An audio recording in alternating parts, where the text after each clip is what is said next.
Hi hello ನಮಸ್ಕಾರ ಹೇಗಿದ್ದೀರಾ ಎಲ್ಲರೂ? ನಾನು ಚೆನ್ನಾಗಿದ್ದೀನಿ. ನೀವು ಸೂಪರ್ ಆಗಿದ್ದೀರಂತ ಅಂದ್ಕೊಂಡಿದ್ದೀನಿ. ನಾನು ಇವತ್ತು ಹಳ್ಳಿ ಸ್ಟೈಲಲ್ಲಿ ಈ ಮಟನ್ ಸಾಂಬಾರು ಯಾವ ರೀತಿ ಮಾಡೋದು ಅಂತ ನಿಮಗೆ ಈ ವಿಡಿಯೋದಲ್ಲಿ ತಿಳಿಸ್ಕೊಡ್ತಾ ಇದ್ದೀನಿ. ಚೆನ್ನಾಗಿ ಟೇಸ್ಟಿಯಾಗಿ ರುಚಿಯಾದಂಥ ಮಟನ್ ಸಾಂಬಾರು ಯಾವ ರೀತಿ ಮಾಡೋದಂತ ನೋಡೋಣ ಬನ್ನಿ.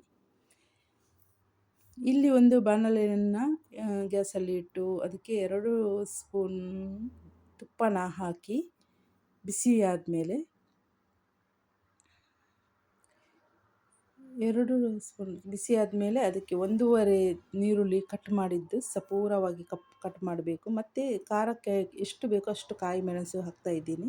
ನಿಮಗೆ ಎಷ್ಟು ಬೇಕೋ ಅಷ್ಟು ಹಾಕ್ಕೊಳ್ಳಿ. ನನಗೆ ತುಂಬ ಹಾಕಿದ್ದೀನಿ ನಾನು, ಸ್ವಲ್ಪ ಖಾರ ಜಾಸ್ತಿ ಬೇಕು ಅಂತ. ಅದನ್ನು ಚೆನ್ನಾಗಿ ಫ್ರೈ ಮಾಡಿ ಇದು ಮಸಾಲೆ ರುಬ್ಬೋಕ್ಕೆ ಅಂತ ಫ್ರೈ ಮಾಡ್ತಾಯಿದ್ದೀನಿ. ಇದನ್ನು ತೆಗೆದು ಬಿಡೋಣ. ಇದು ಆಗಿದೆ.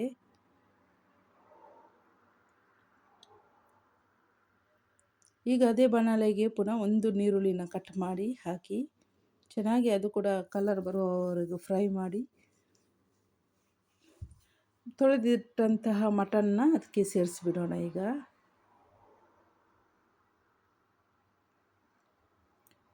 ಮಟನ್ ಚೆನ್ನಾಗಿ ಎಣ್ಣೆಯಲ್ಲೇ ಫ್ರೈ ಮಾಡ್ಕೋಬೇಕು.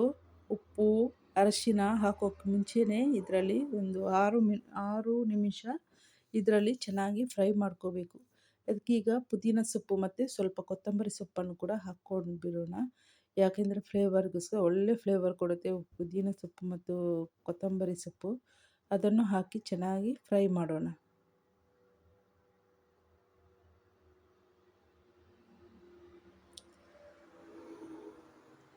ನೀರು ಬಿಡ್ತಾ ಇದೆ, ಮಟನ್ ಚೆನ್ನಾಗಿ ನೀರು ಬಿಡ್ತಾ ಇದೆ.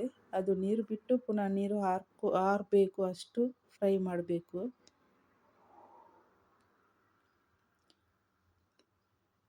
ಈ ಟೈಮಲ್ಲಿ ಈಗ ಹಾಕ್ಕೊಂಡು ಬಿಡೋಣ. ಅರಿಶಿನ ಪೌಡ್ರ್ ಮತ್ತು ಉಪ್ಪನ್ನು ಸೇರಿಸಿಬಿಡೋಣ.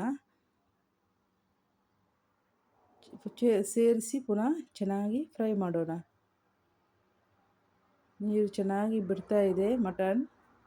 ಹಾಗೆ ಮುಚ್ಚಳನ ಮುಚ್ಚಿ ಸ್ವಲ್ಪ ಫ್ರೈ ಆಗೋಕ್ಕೆ ಬಿಡೋಣ.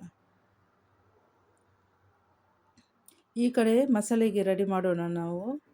ಈಗ ಒಂದು ಮಿಕ್ಸ್ ಜಾರನ್ನು ತೆಗೆದುಕೊಂಡು ಅದಕ್ಕೆ ಸ್ವಲ್ಪ ತೆಂಗಿನ ತುರಿನ ಹಾಕ್ಕೊಂಡಿದ್ದೀನಿ. ಮತ್ತು 1 ಗಡ್ಡೆ ಬೆಳ್ಳುಳ್ಳಿ ಮತ್ತು ಶುಂಠಿ ಮತ್ತು ಶುಂಠಿ ಬೆಳ್ಳುಳ್ಳಿ ಸ್ವಲ್ಪ ಜಾಸ್ತಿನೇ ಮಟನಿಗೆ, ಅದಕ್ಕೋಸ್ಕರ. ಮತ್ತು ತೆಕ್ಕೆ ಮತ್ತು ಲವಂಗ, 1 ಸಣ್ಣ ಟೊಮೆಟೊ ಮತ್ತು ಫ್ರೈ ಮಾಡಿದ ಹಸಿಮೆಣಸಿನಕಾಯಿ ಮತ್ತು ನೀರುಳ್ಳಿನ ಕೂಡ ಸೇರಿಸಿ, ಕೆಂಪು ಮೆಣಸು ಮತ್ತು ಸ್ವಲ್ಪ 3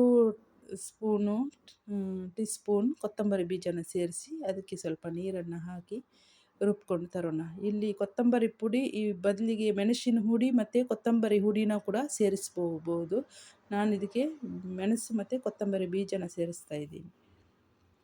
ಈಗ ಮಟನನ್ನು ಕುಕ್ಕರ್ಗೆ ಸೇರಿಸ್ತಾ ಇದ್ದೀನಿ ಮತ್ತು ರೆಡಿ ಮಾಡಿದ ಮಸಾಲನೂ ಕೂಡ ಅದಕ್ಕೆ ಹಾಕಿ ಮಿಕ್ಸ್ ಮಾಡ್ತಾ ಇದ್ದೀನಿ.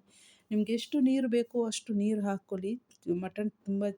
ಮಟನ್ ಸಾಂಬಾರು ತುಂಬ ತೆಳುವಾಗಿದ್ರೇ ಚೆನ್ನಾಗಿರುತ್ತೆ. ಅದಕ್ಕೆ ತುಂಬ ನೀರು ಹಾಕಿ ಎಷ್ಟು ಬೇಕೋ ಅಷ್ಟು ನೀರು ಹಾಕ್ಕೊಳ್ಳಿ. ಮತ್ತು ಈ ಟೈಮಲ್ಲಿ ಉಪ್ಪು ಕೂಡ ಹಾಕ್ಕೊಂಡು ಮುಚ್ಚಳನ ಮುಚ್ಚಿ ಒಂದು 3 ವಿಸಿಲ್ ತೆಗೀರಿ.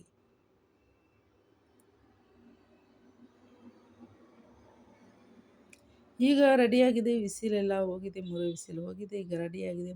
ಮಟನ್ ಕೂಡ ಚೆನ್ನಾಗಿ ಬೆಂದಿದೆ. ಈ ಟೈಮಲ್ಲಿ ಕೊತ್ತಂಬರಿ ಸೊಪ್ಪನ್ನು ಕೂಡ ಸೇರಿಸ್ಬಿಡೋಣ.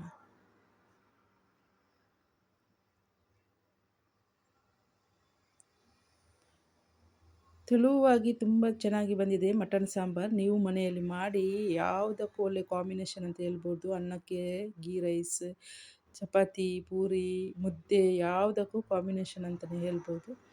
ಚೆನ್ನಾಗಿ ಬಂದಿದೆ ಮಟನ್ ಸಾಂಬಾರು. ನೀವು ಮನೆಯಲ್ಲಿ ಮಾಡಿ ಹೇಗಾಗಿದೆ ಅಂತ ಮತ್ತೆ ನನಗೆ ಕಮೆಂಟ್ ಬಾಕ್ಸಲ್ಲಿ ತಿಳಿಸಿ.